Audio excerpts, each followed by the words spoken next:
This is Overtime, a live series brought to you by Lynx and War Room Media, where we talk about basically anything we want. And here are your hosts, Greg Williams and Ryan Ray. Ryan. Oh, man. Hey, buddy. Oh, 2 weeks in a row. I know. We're going to make this a habit if we ain't careful. How was your week besides running off the rails with Ben? Man, everything was good. Everything has been good. You know, I made a mistake. I started working out again. So I kind of go through these phases of having a lot of energy and then not. You made a mistake. Yeah, I made a mistake. You started working out again. Okay. Yeah, and so so it's a whole thing, and so it's like I go like today. I'm probably not gonna work out. I have 3 shows a day.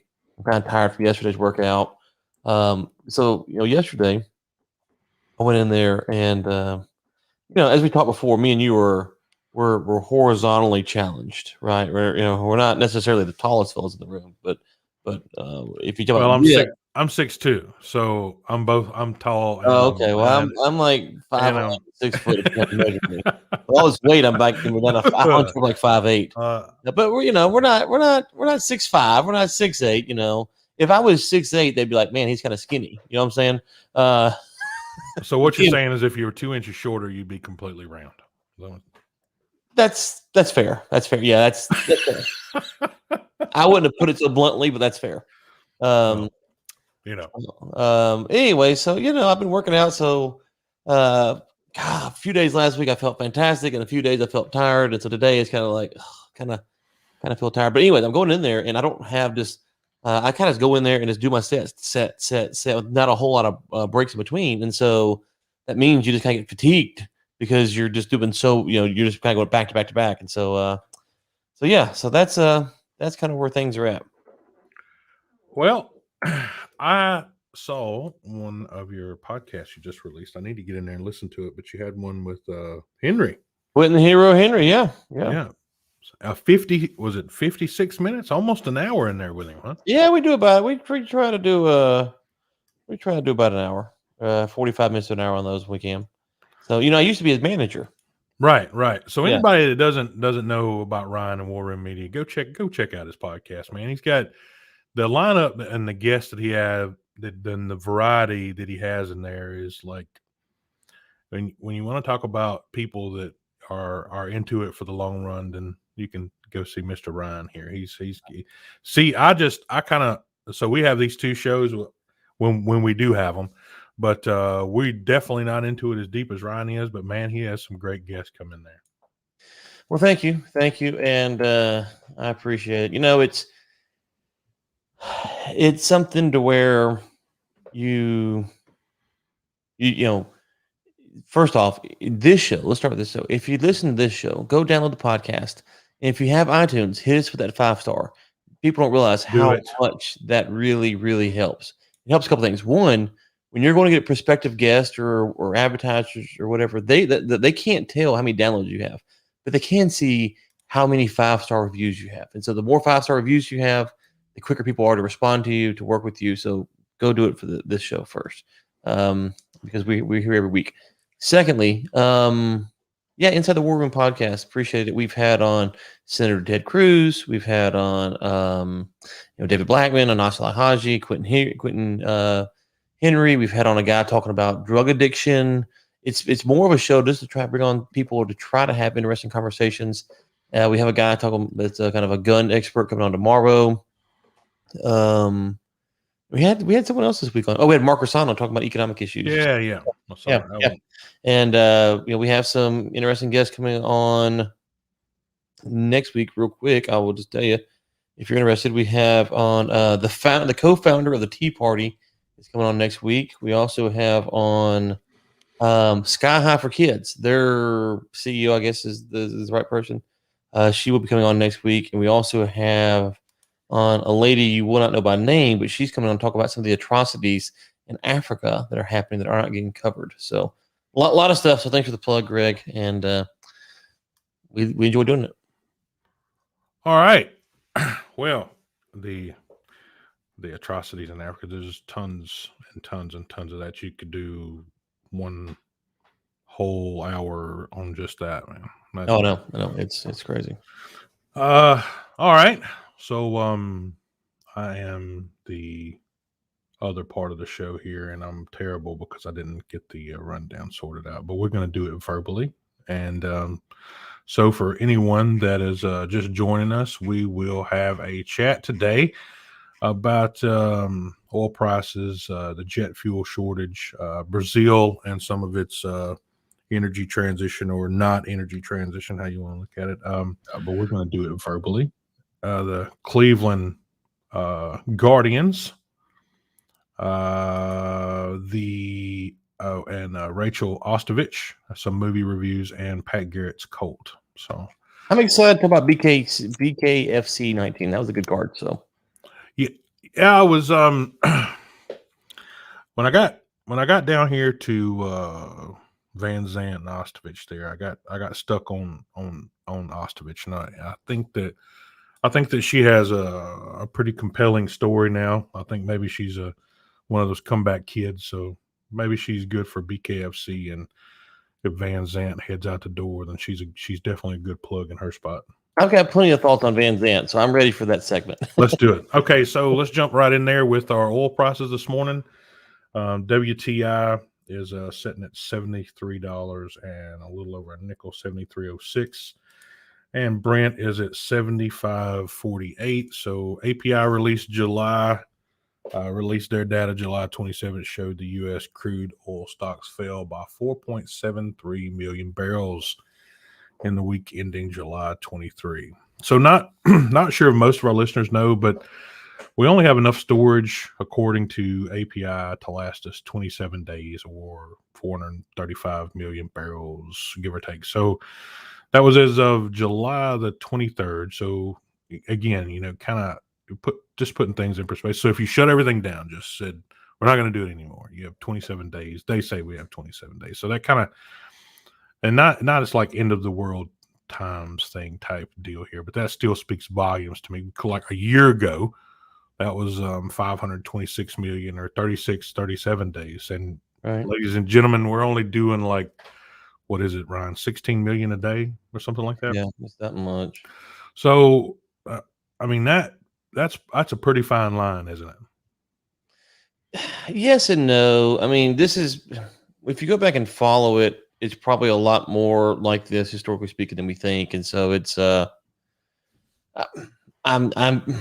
not nearly concerned. So, I'm not concerned. I was just thinking more along the lines of broadcast storage and what they're saying that we have. It makes you wonder how much we're kind of overhyping the price movements based upon this, because if we're taking 30 to 60 days worth of inventory, as you kind of say where you want to be at, well, okay, the drawdown from that's not necessarily that big of a deal.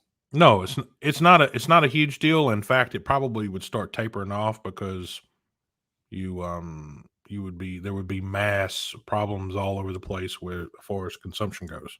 Mm-hmm. I mean, first thing that would happen is you'd lose part of your electrical grid, and then there you'd be. So you couldn't even turn on pumps. You couldn't turn on anything. So there's a lot of things there. The consumption would probably diminish anyway. So you never even actually get down to using up your reserves. But one thing that will use up those reserves is a pretty good sizable war. So we don't want to get involved in nothing like that. So, but one of the other things though, Ryan, is take like the likes of, and I was just looking at the numbers, you take like the likes of Russia, right? Mm-hmm. And they basically can say, all right, so it's like half the population of the United States, Russia, is producing upwards kind of in the realm of what we are. And I assume that, that they're doing more exporting than they are consuming domestically. But in turn, we're consuming more than they are. And if you look at it from like making less money on exports as we are still importing, it is absolutely ridiculous. Yeah.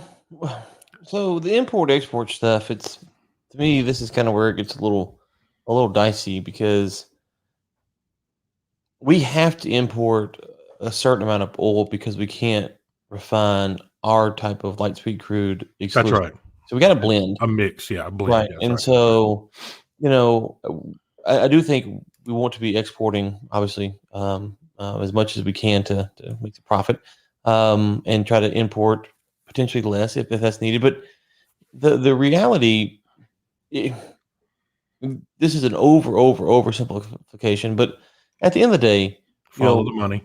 Well, follow the money. But the other thing is, when you go to Walmart, do you get caught up in the fact that you are importing from Walmart but not exporting to Walmart? Okay, does that bother you? No, it actually doesn't. But it doesn't bother you, right? So the difference is Walmart's not nearly as nefarious as Russia, right?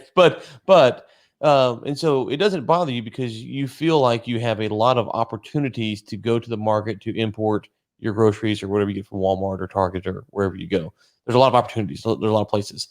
And so now, if you were importing from the mafia, you'd probably feel a little bit more concerned. Like if you had to get, your whatever black market items, you'd probably be a little bit more concerned, right? Because it's a little bit more on the shade. You'd be wanting you would want the mafia in that case to be dependent on you, so hopefully they don't whack you. Walmart's not going to whack you, right? Well, yeah. Being serious. No. If you shop from Walmart, they're going to let you run out the store. They're going to call the cops, and the cops are going to take care of you. If you steal from the mob, it's gone. Capiche? So with the mob, with the mob, you want to have some kind of reciprocity so that hopefully they find value in you and they don't cut you off. Like I say, cut you off, like cut your throat off. Your head off. With Walmart, it doesn't really matter. So when you think about oil, it's kind of very similar. You want the countries because it's not Walmart, it's countries, and all these countries have severe human rights violators. It's a lot closer to the mafia, so you want them to have some dependency on you, and you have some dependency on them, and that kind of assures that both sides will act somewhat responsibly. So that's kind of my general take on it. It's just if you when you start looking at just the volume and the population and the similarities, it doesn't add up. That's all. What doesn't add up? I'm talking about the volume, the production volume, and the population and the domestic use versus what's being exported between us and Russia. There is some similarities, but you can tell that they're making a lot more profit off of what they're doing. Because they're exporting more? That's right. Yeah, they're doing a lot more exporting than we are, right? Well, their per capita oil use is probably substantially lower than ours, right? It definitely is because it's half the population, so the domestic use is definitely a lot. But I'm just saying, even this. Let's see here. Per capita oil use. If you look at this, is according to World Oil Meter. This is daily oil. So we're consuming 19 million, almost 20 million barrels a day. That's yearly gallons per capita is 943. Russia, for perspective, is at 3.6 million barrels and 382. So the U.S. consumes 20% of the world's oil. Russia consumes 3.7%. For perspective, China only consumes 13% of the world's oil. And so our per capita. Then you look at that, man. You look at that versus production, where Russia's producing 11 million a day and only using 3, and we're producing what 16 and using how much 20. So you see what I mean? I'm not following. Yeah, I mean, I follow the numbers, but what's the problem that you have with it? I guess. Oh no, there's no problem at all. I'm just saying that we need to lift the ban and get on with new leases. That's the end. That's the end game here that I'm getting on with. I gotcha. Is that if that gap doesn't start closing, or start getting a little bit wider for us between usage and production, then we're gonna not be in a good spot. So yeah, I got you. Yes, yeah, agreed. All right, next up, this jet fuel shortage. So Ryan, I know that you know about the jet fuel shortage. Everybody's been talking about it the last couple of days, but did you know that there was another few things that's kind of behind the scenes? I mean, some people saying that there was the driver and truck shortage. Yeah. about that part of it. Yeah. Which you can imagine after months of not working and everybody starts traveling again, and kind of like boom, shortage. Makes no sense, does it? Absolutely no sense at all. That there would be nobody to drive the truck after you laid them off 6 months ago, 8 months ago. Second, it takes this kind of like this fuel shortage. When you have a fuel shortage like this, or any kind of consumer related material that is needed for emergency use. But what happens in like response times with like wildfires, helicopter mobilization for critical patients, massive evacuations from remote parts of the world, you are basically screwed, for the lack of a better term. Thoughts? Yeah. So, I mean, how real is this? Because my understanding was that they're saying it's only regional. To your point, they don't have pipelines to some of these airports. So, I mean, how big are you concerned about this?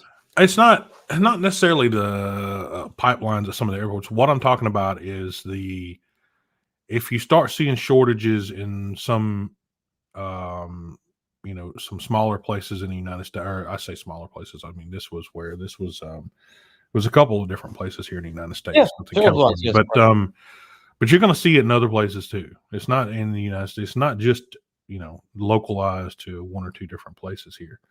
I mean, if American Airlines is talking about it, I mean, what they're the second largest in the U.S., or was it third? Anyway, no. To my point here is that if we start having shortages in these kind of like fuel sectors, what does that mean? Or fuel usage for just day-to-day transit? What does it mean for like critical services?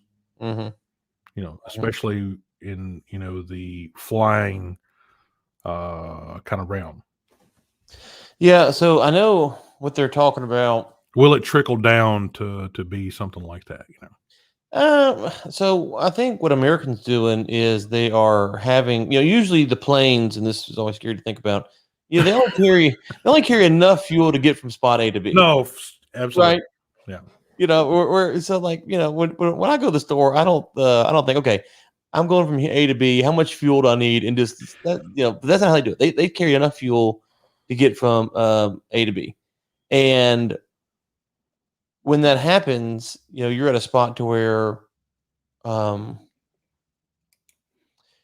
what you need is people to have fuel where you're going, right? Because if you're carrying enough to get to where you're going, you got to have fuel to get back or to wherever you're going next. No, that's the way it works. Right. And so now I think what Americans doing is they're saying, okay, hey, we need you guys to carry enough fuel to get to where you're going, and then some of the way back or most of the way back or part of the way back or whatever. To your larger point about, distribution, I mean, this is something that we're going to have to deal with for some time, which is you can't shut down the economy. You can't do all these things. Whatever you think of COVID, doesn't matter. You can't do these things and not expect these kind of problems to continue. Exactly. Who knows? 6 months, another year, 2 years. It just takes a long time to work these kinks out. This is not, Yeah, I mean, you stop that. This is stealing from your employer, right? You steal from your employer. He might not fire you, but it's a long time before he gives you the money back. A long time, and so that's what we've got to deal with here. Yeah, and you may not get it back. You might not get it back. That's right. Yeah, that's right. It's just that the case where you have that $1 million train and you got it stopped and you try to start it back up again. All right, Brazil. We'll move over here to our kind of like last little chat on the energy side of it, but Brazil and its energy transition. And there was a piece that came out, and we shared it as well. But Ryan, kind of while all the other places around the world are, I say all, but not all of the places, but all of the first world places anywhere, kind of shunning oil and gas. Brazil is pouring the gas to it. They're putting the fire on it. Guess how many? It's in a good way. So one of the questions was kind of guess how many millions of bonds they sold off for offshore drilling programs just in June. I don't know how many. 600 million. Oh, that's a good number. It is for 1 month, right? That's a good number. Yeah, right, exactly. While while we, one of the largest producers and consumers in the world, have a ban on. So, as well as a different perspective, I don't want to talk about the new work and not talk about kind of what they've done previously. But Brazil built its first hydroelectric plant in kind of the late 70s before they even really started heavily working offshore. And it still provides more than 60% of the country's power. But here recently, the droughts have opened up some exposures, and they've been having brownouts and power issues and whatnot. Same thing as other places of the United States, mainly California. But so what does that say about the energy transition for other parts of the world? I mean, it kind of sets kind of a predetermined path for it, doesn't it? Regardless of your grid size, we talked about it before moving over to EVs, but regardless of your grid size, if your base plan is to use another source of whatever it is for your power, you best believe you need something that will last long term. Here's a prime example of it. Right. The energy transition stuff, it's obviously, I think elitism. Yeah, it's definitely elitism for sure. But I think people like me and you have to realize it's going to go further than it should go, right? It's going to go further than we think it should go. The question is how far. I think it's going to do already, but that's just me. Well, okay. Yeah. Agreed. Okay. I agree with that, obviously. And it's not that we're anti those energy sources. It's just that there are viable sources we could use now that we're not. But we're not to a point where we're not to a point where we can. I mean, say just for that example, they've had these systems in place for 40 years now. So if you and I had been doing something for 40 years, we'd be considered experts at it. All right. So here, they're having some serious issues with it 40 years into it. Now, I don't know. I'm not an expert on their infrastructure and what they've done to keep things maintained. I don't know anything about this. I didn't go that deep into it to be considered a professional at it, but just enough to gently graze the top of it for a conversation. But 40 years into it, and you got 60% of your country's population running off of the hydroelectric. Other than exporting oil and making money, what would be the use of you going out there and continuously drilling and exploring if you feel like you have suitable power? It's because it's not suitable. Right. It's not, they don't have the means to maintain it. They don't have the means to keep it up. And there's not enough rainfall to fill up the hydroelectric plant. Yeah. It's not consistent enough. Exactly. So, sorry, that was just a bit of a rant. No, get on it, man. I mean, it just drives me crazy when you got. I mean, you're only talking, 2,000 miles south of us here, brother. So, yeah, no, we should be pouring it on here. I know it. All right, jumping out of this one, we'll go over to our sports here. So, Ryan, the Cleveland Indians changed their name over to the Guardians.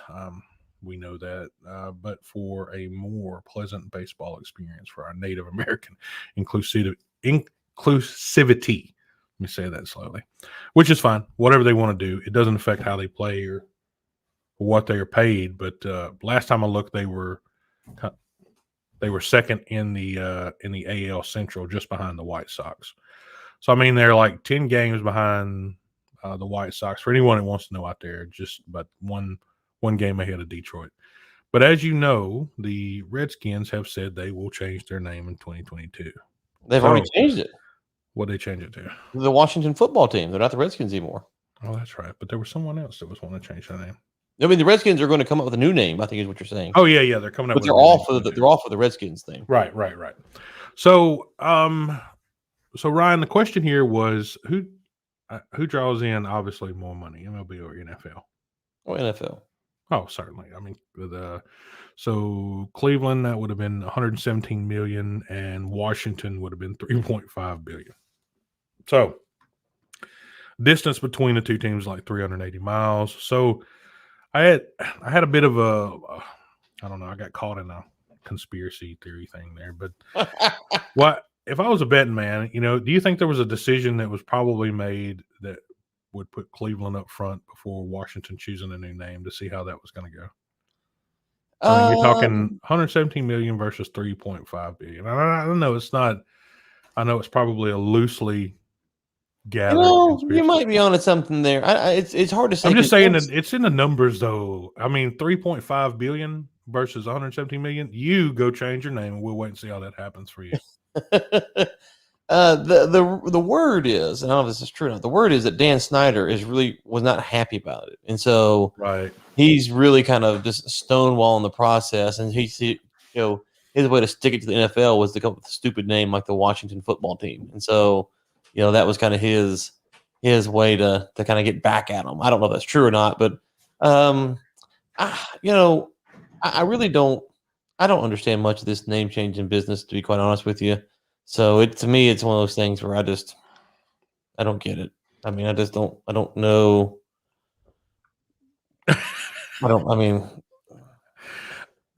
Again, when I was writing these notes, I was thinking, when I was like, I'm just curious how much, I don't know how far they are. Oh, yeah. Okay. Mm-hmm. I could see something possibly underlining there. And from the football side of it, I don't, other than Aaron Rodgers being all in for Green Bay again this year and Deshaun showing up for camp, all business. That's all I got to say about football right now. So.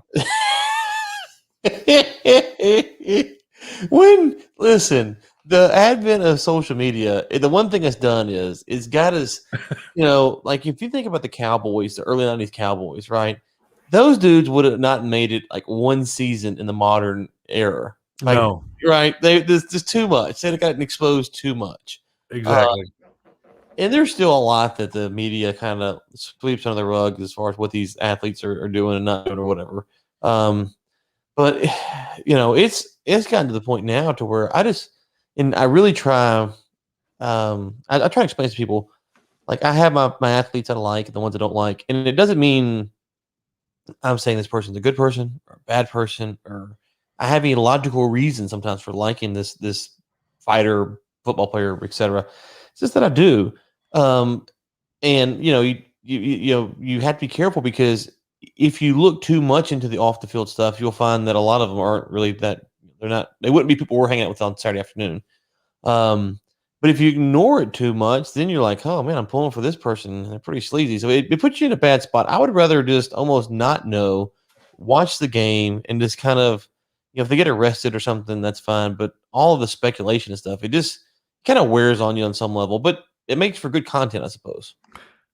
Well, I mean, until you're proven guilty, right? Right. I mean, listen, for Watson, I don't blame the dude for showing up, right? Me either. If he doesn't show up, he doesn't get paid. And he cannot get the money back.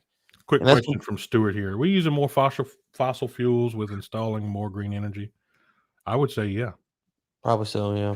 I would say there would be a peak there, just like everything else, even with any infrastructure that you would build to support a massive amount of people. There would be some kind of a peak, and then there would be some kind of a valley when it would start tapering off. But, that valley is 50 years easily from now. Mm-hmm. Even if you had the grid, and we talked about it before, even if you have the grid on, you're still 30 years away from being able to effectively put everybody on it. Easy. Well, then it's about 30 years, it's ruined. So exactly. And then you're just back to drilling wells again. Let me see. Let me put this up here for, let's see. I think Ryan, you got your links in there too. Okay. Anyway, back to the chat. Yeah, so that was from Stu. Hey, Stu. Yeah. I figured we'd throw that one in there. Anybody else got any more questions or anything, comments? They can drop them in there, and we'll throw them on the screen and have a chat. So Ryan, Rachael Ostovich.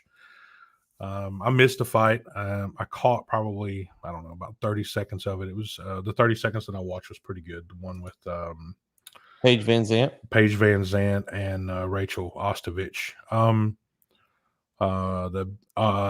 If anybody out there doesn't know, that's the bare knuckle fighting championship female brawlers. So Van Zant took the L there. So that's her two second L. That's 2 in a row for her. Absolutely, Mr. Second L. Ryan.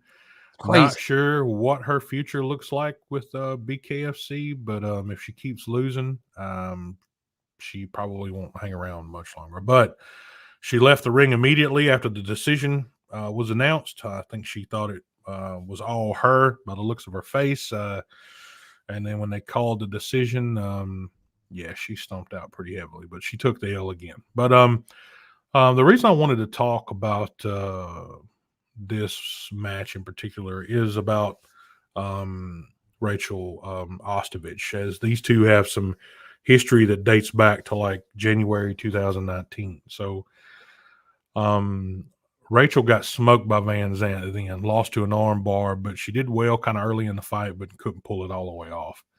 But just before this fight, Rachael was assaulted and sustained a broken orbital bone. So, for our listeners out there that are not fighters or watch fights or anything like that, the orbital bone is basically your eye socket.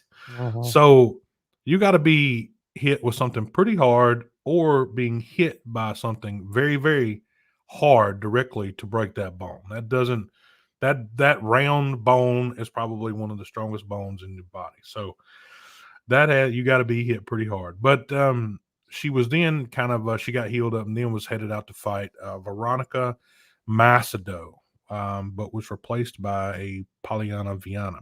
So long story short here, she was headed to fight Shayna Dobson in February 2020. Then she tested out positive for Ostrin and then was replaced. So in June of the same year, she accepted a 1-year suspension from the USADA due to the anti-doping thing. So, but it was retroed back to January 2020. So she comes off of that and goes into another fight, November 20th, 2020, with against Mazzani, and lost to a third-round TKO. So she came a long way down the road to meet Van Zant since January 2019, and she took away the win. So congratulations to Rachael Ostovich. Stay off the needle or stay off the supplements, and you'll hopefully you can get in there and get a couple more wins. Well, and yeah, I don't know if you called this in your story or not, but I'm almost positive the orbital bone was broken by her boyfriend at the time, or her husband, one of the two. She was having domestic abuse issues at the house, and it was pretty sad. No, absolutely very sad. But I was just making it a point if people didn't know about that orbital bone. Oh yeah, like that you have to be. That's a direct hit with something very hard. It's not. I don't even think you can break an orbital bone with a fist.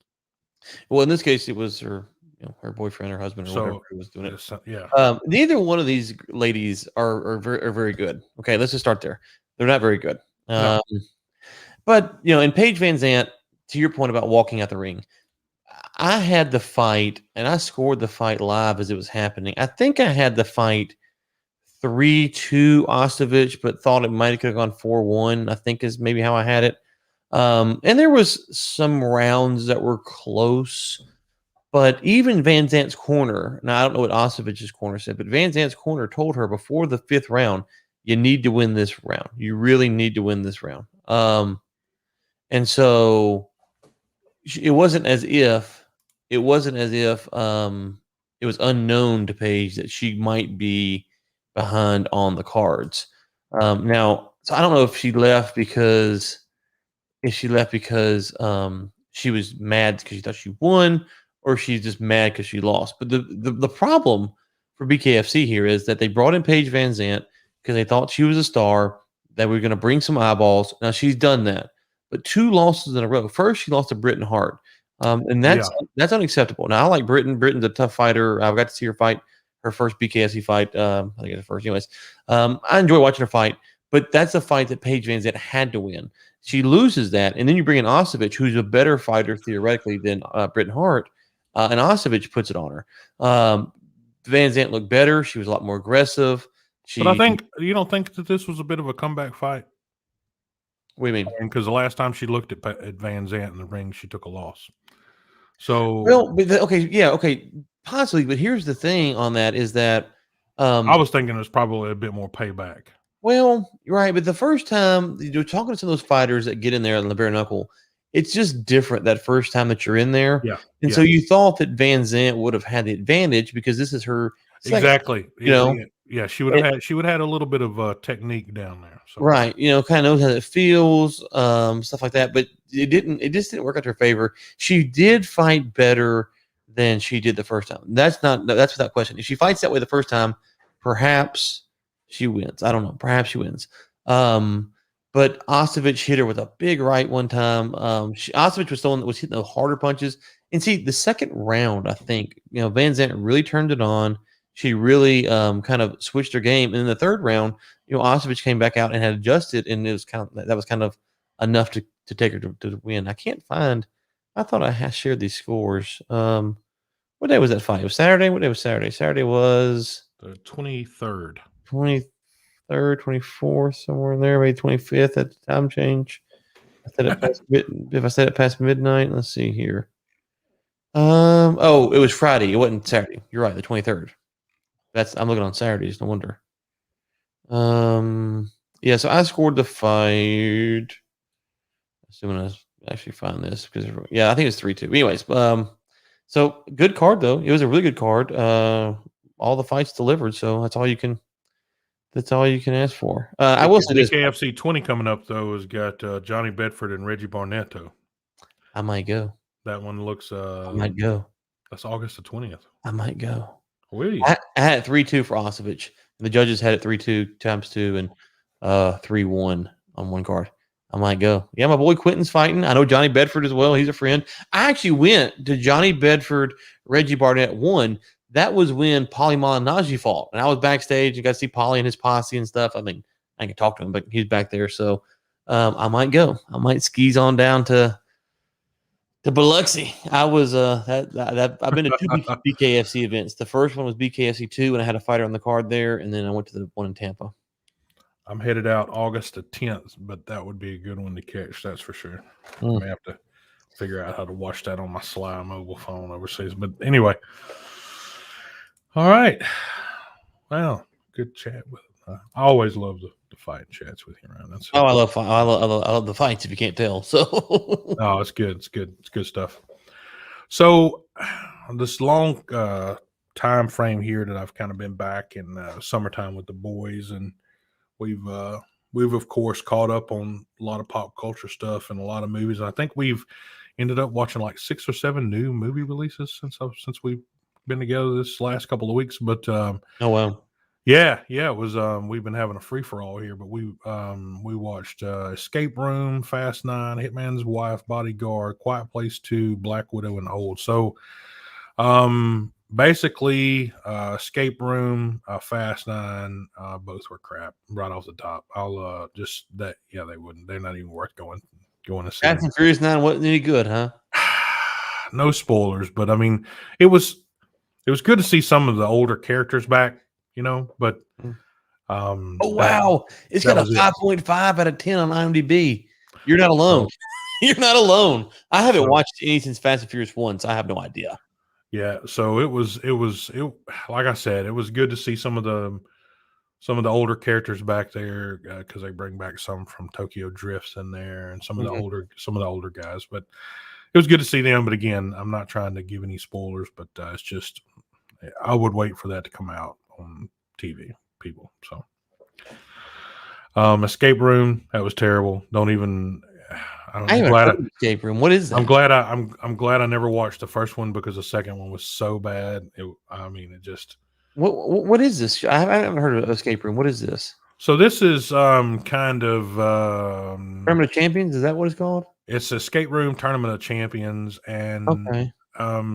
It's a little better on for me, the storyline has kind of been okay. So it is an escape room, but the storyline's kind of been used up with me on Saw. Okay. Right, and I mean, after the first couple of Saws, you kind of run out of way of killing people on the big screen. So I mean, right. And so if there's something else that comes out to compete with that, it's completely done. So even like The Purge, I don't even want to see that Forever Purge thing. That's that one is just, I've seen enough purges. So I'm actually going to watch that one. Are you? I haven't seen any of them, so maybe that's the problem. Well, you may actually like Forever Purge if you have never seen the other purges, but after the original Purge, the very first one, I Yeah. didn't. I mean, how do you make a story out of that? Right. A continuous story about the same day of every year. I Right. mean, you know, if I told you I was going to make a Christmas movie every single year about Christmas, would you keep watching that? I mean, it just doesn't. It doesn't Yeah. line up. It doesn't line up, does it? No, see, I Oh, I missed got a it. comment here from Kyle Conrath on LinkedIn. Don't see the new Purge is terrible. Absolutely. Well, I'll Let's take see the here. advice. Forever Purge. Let's see what it's on IMDb. The Forever Purge has 5.4. Wow, that is a terrible ranking. 5.4 on IMDb. So to get below a 6 on IMDb, you have to be really bad. So Fast and Furious had 5.5. The Escape Room had 6.1, I think, and then the Forever Purge has 5.4 or whatever to say. That's brutal. That's brutal. The next one that we watched was the Hitman's. Oh, yeah, Kyle. Yeah. Again, there you go. He's saying it's all Political.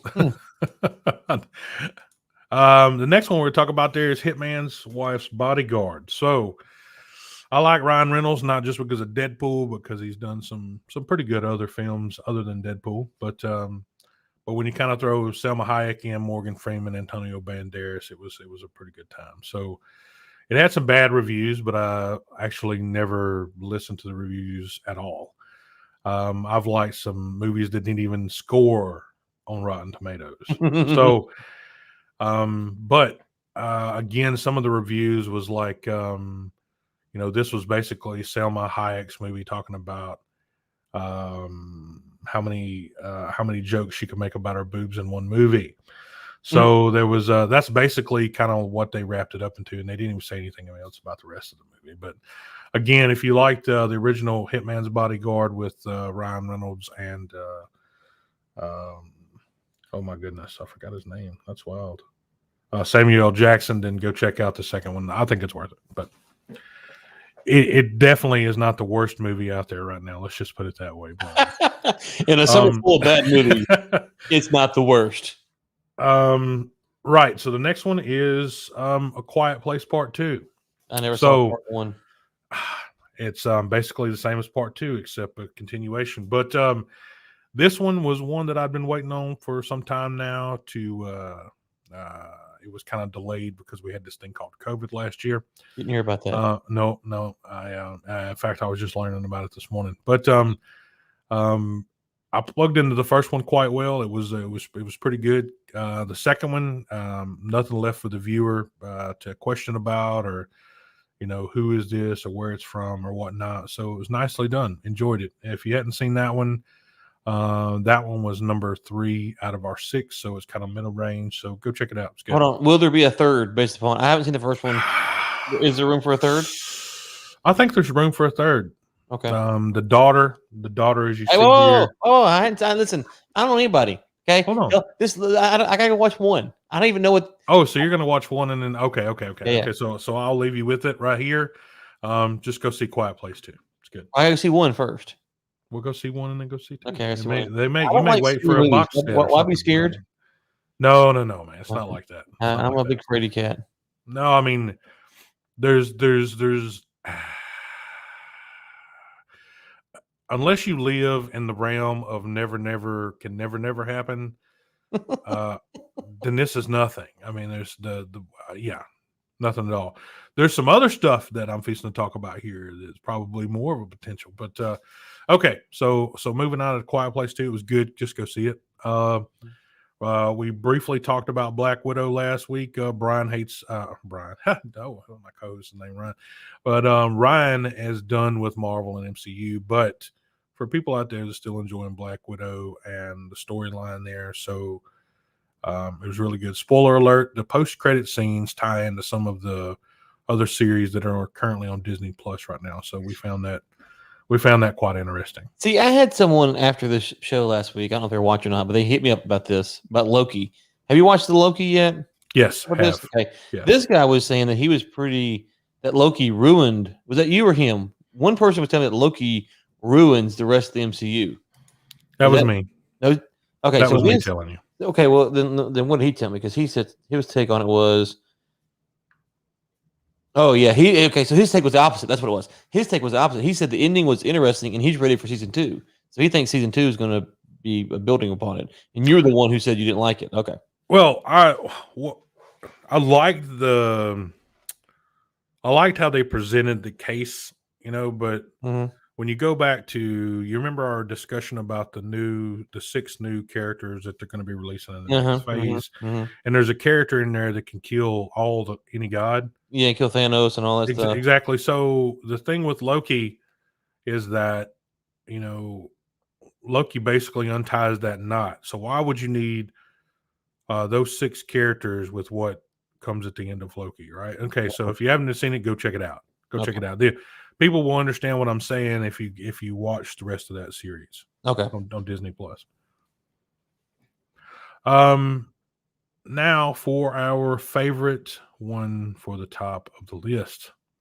That would be Old. Now I'm a huge M. Night Shyamalan fan. As far as I'm concerned, he's right in there with Quentin Tarantino, Robert Rodriguez. He's a storyteller, so he does an absolute fantastic job. But if you're not familiar with his movies, he's behind Signs, The Village, The Sixth Sense, Lady in the Water, Glass, and many other titles out there. But this movie is about a short ad-lib version here. It's about people going on vacation and end up on a beach that makes them age a lifetime in one day. So it's a wicked storyline. It has a great ending. So that's it's only a 6.0 here on IMDb, but I don't think they're giving them credit where credit is due. But it's 3 points up to an 18. So I don't know. I don't know how to take this one, but what their ratings are. But I'm telling you, if you're an M. Night Shyamalan fan, this one will not let you down. Won't disappoint. It will not let you down. Again, suggest to go watch. Now, for our last little chat here. So, Ryan, I wasn't sure if this actually existed whenever I ran across it, but Ryan, the gun that killed Billy the Kid is coming up for auction. So,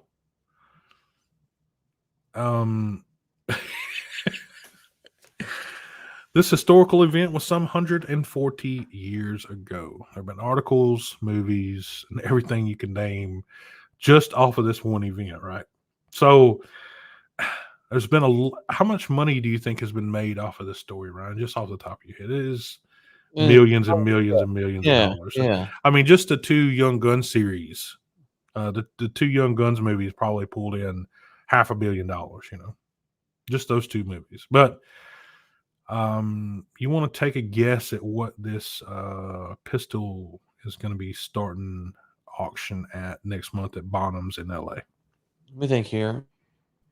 So this is the verified somehow gun from 100-something years ago. It'd have to be, yeah. Not verified, but sure.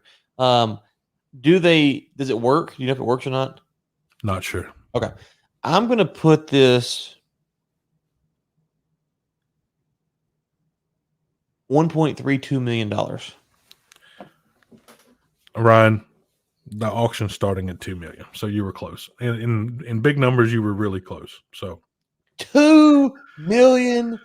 Do you want to take a guess at what Bonhams paid for the gun in 2008? I want to say he got it for $500,000. Just pick a number here. Dude, 65,000. Measly 65,000. And then so 10, 12, what is that? 12 years later, going up for $2 million. That's good. Insane. Oh, yeah, it's a good day at the office. That's a good return, isn't it? That's a good day at the office. I mean, but Ryan, the gun that shot Billy the Kid, allegedly. Yeah, I would have to I wouldn't buy it. How do you know? But the other part about that is, how do you not know? There's the other side of the story there too, though. I mean, there's speculation that this gun would not be the one that shot Billy the Kid, because Billy Kid's actually not dead, or at the time It may have shot Billy the Kid, but he didn't die, right? So, Yeah. I mean, is it still valuable because it could have been Pat Garrett's Colt? Absolutely. But it would be a lesser value because it's Pat Garrett's Colt and not Pat Garrett's Colt that shot Billy the Kid. You see what I mean? Mm-hmm. Mm-hmm. Is it still worth $65,000? Absolutely not. In my mind, I would think in the range of probably $4,000 or $5,000. From a gun that old, that still functioned. That still would revolve the chamber. That would still. This is what I'm talking about here. Now, I would never. I'm struggling even buying rifles these days for some of the prices that they have on them. Mm-hmm. And they work. You'd have to be a collector. So again, there has to be somebody out there that feels that this particular item finishes off their collection or is a good piece for their collection. $2 million? No, man. No. I don't. I mean, you got to have, to your point, you just got to have so much money that $1 to $2 million is like a 10 spot to me and you, right? Well, exactly, right. So for $2 million, you got to be like looking at that and going, but that'd be nice sitting on the mantle. Go get that. Yeah. He's been the subject of 50 movies. I just looked it up. 50 different movies have been tied to him in some way. 50. So if you can put it inside in your mind, that gun has been portrayed in probably 50 stories. That's not counting books and whatever else. Yeah. $65,000 though. Even in 2008, it would have been overpriced for me. Can I be honest with you? Can I be honest with you? Just be honest here. Me and you, just talking here. If I came to your house and you were like, "Hey man, come here, let me show you something." My grandpa, or not grandpa, my whatever grandpa was the man who killed Billy the Kid. Yeah, right. My mama's side of her family tree, way back when, you pulled out the chart and you showed it to me. And I was like, you know what I'd be like? I'd be like, oh, wow. Exactly. That's cool, Greg. Like, I mean, it's cool that your family's tied to that story. Like, that would be cool. But if you told me that you dropped $65,000 to buy this, I'd be like, Greg, we got to talk, brother. We got to have a talk about your spending habits here, man. $65K on a gun. Well, look, when we pulled up at my house in my Bugatti. Okay, well, I showed you that I had this $2 million gun that I bought from Bonhams in LA. Then you could tie one to the other. But when I pulled up in my Toyota and showed you that I spent $65,000 on a pistol, you're going to go, well, how are we even friends? How is this? Right. How are we connected here? Yeah, I like some collectibles I kind of halfway get. Most of them I don't. This is one. I don't understand. Like, there's some stories like Billy the Kid. I don't understand necessarily the fascination with him, and I wonder if 40 years from now there will be any fascination with him for it. Because the Westerns. Do you think the Westerns have a spot moving forward in American culture?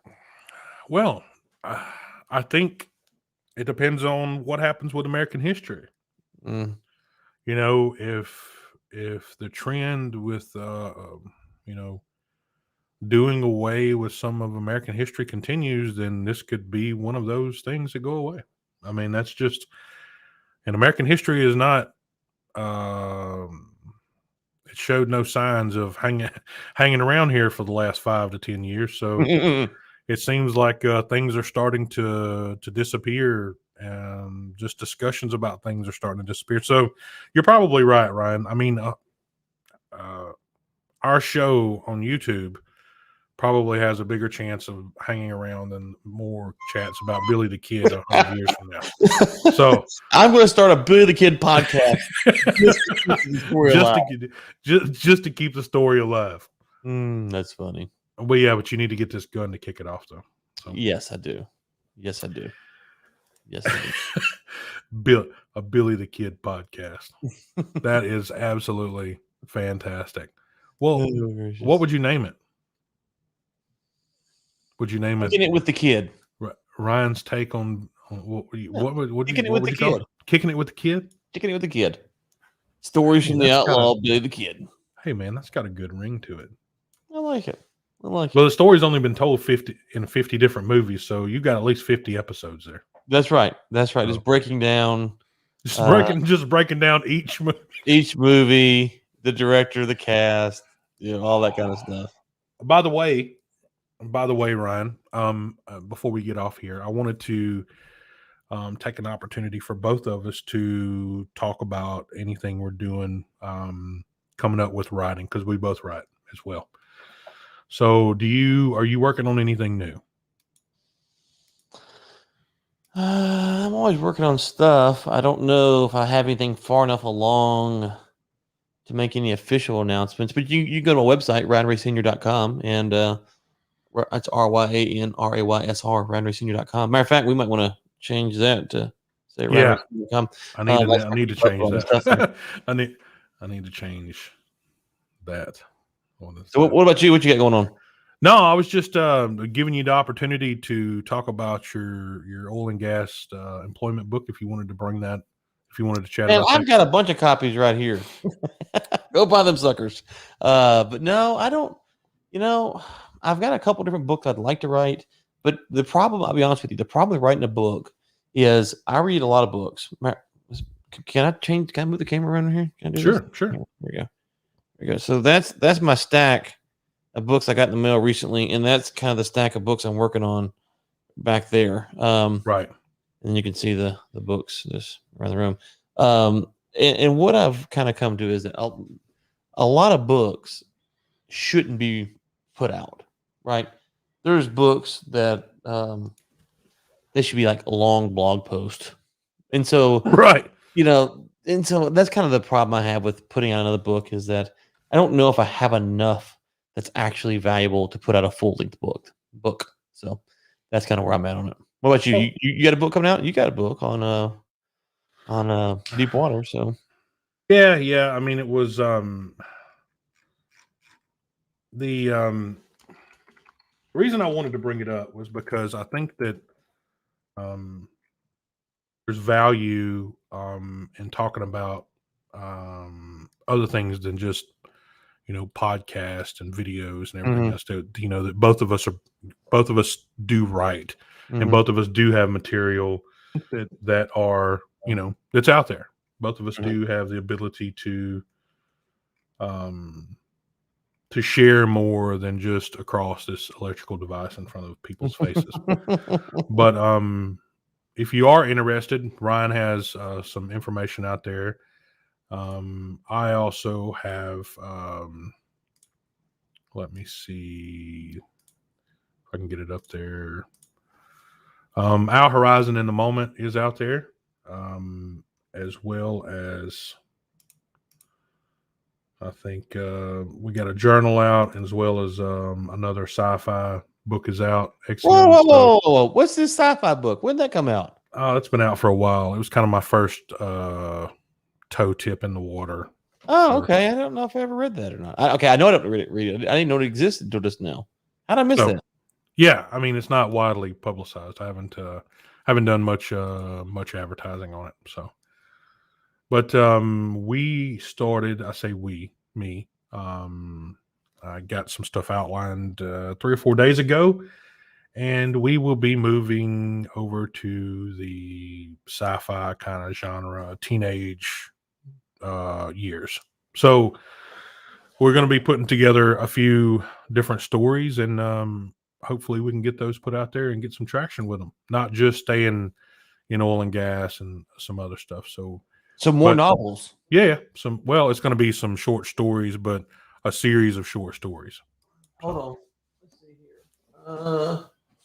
Get my stack of books. So I've got all kinds of books on writing. And it doesn't help me because I'm not very good at it. But well, you are a published author, so I have this one right here. Have you read this one? I have not. I just got this in, and it's supposed to be very good on structuring your novel. And so, because I would love, Ryan, I'm going to be honest to you. One author to another, I don't want to write a novel anymore. It was hard enough to do the depth and the exploration behind what we did with the Horizon. And if you do one of those big ones, it's kind of it almost stunts your growth from the very beginning. If you bust a novel out right in the very beginning, you're like, whoa. So it's been, what is that now? It's been almost 4 years now since I've put anything out, since Exium. So Exium it was halfway written. I was writing both of them at the same time. And so one kind of came out after the other, but it was obviously one was a labor of love and the other one was just kind of tinkering around. But yes, end of the day, long story short here, getting back into it. Well, man, that's awesome. That's awesome. So I'm looking forward to hearing more about what you have going on. That inspires me to stick to it because I will tell you up front, it's the names. We've already, one of the things about these series and sci-fi things is that in my mind I have to have a title and I have to have all the characters in place before I get started. The title of the first kind of story is going to be The Wildly Exciting Adventures of Adam and Andy. So yeah, there we go. that's it. That's the very first run. Working on it now, halfway through chapter 1. We'll see. Awesome. Well, good, man. That's great to hear. So you've inspired me to get back into it. I've got so much, and that's part of why I got the blog on, because there's so many topics I like to talk about, so many things. The blog kind of gives me the spot to put out a video or write a short blog. But both of us are about monetization. Both of us are about wanting to. We like what we do. We like putting the media out there, but sometimes people struggle with making $1 doing it. There's no lie about it. But this author way and getting the books and stuff out there is a way to. I mean, That's right. no secret here. Let it all out there. I've sold over 1,000 copies across Amazon of books. So the more titles that you get out there, and the more titles you get on the shelf, the more that you can make, and the more that you can make writing, the more it makes you want to write. And so, if you're tinkering around in a bunch of other things, you got to focus where the dollar is coming in. And this is one of those places where the dollar is still coming in at. So, and it's the one where we have the least material. That's true. That's true. So, all right. Awesome. Ryan, I think that's us here. So awesome. Be back next week, right? Absolutely. Let's see. Yeah. Absolutely. So everyone, Greg with Lynx, and that is Ryan with War Room Media. Thanks for joining us this week for another episode of Overtime. And Ryan, that is a wrap, buddy. See everyone. Bye, everyone. You've been watching Overtime, a live series brought to you by Lynx and War Room Media. Your hosts have been Greg Williams and Ryan Ray. For sponsorship opportunities, send us an email at info@riglynx.com. Tune in next Thursday at 10 a.m. CST for another live episode.